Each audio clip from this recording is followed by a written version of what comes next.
ইটালির রাজধানী রোমের মার্কোনিতে জমকালো আয়োজনে উদ্বোধন হল হান্দ্রি রেস্টুরেন্ট। রবিবার অনুষ্ঠানে যোগ দিয়েছেন স্থানীয় বিশিষ্ট ব্যক্তি, প্রবাসী বাংলাদেশি, বিভিন্ন দেশের নাগরিক এবং আমন্ত্রিত অতিথিরা। উদ্বোধনী আয়োজনে সুস্বাদু খাবার ছাড়াও ছিল সাংস্কৃতিক পরিবেশনা।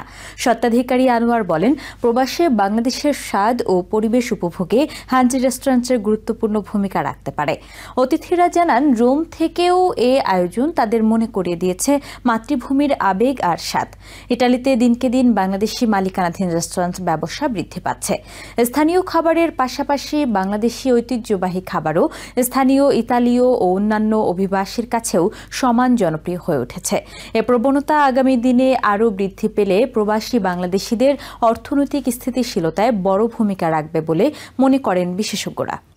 তো দীর্ঘদিনের প্রত্যাশা ছিল আমার যে মার্কোনিতে, কারণ অনেকদিন থেকে মার্কোনিতে থাকি, মার্কোনিতে ভালো কোনো রেস্টুরেন্ট ছিল না।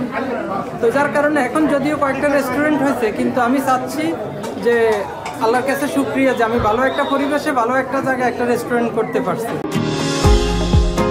নিউ ইয়র্ক থেকে সম্প্রচারিত TVN 24 টেলিভিশন, বিশ্বজুড়ে বাঙালির কণ্ঠস্বর।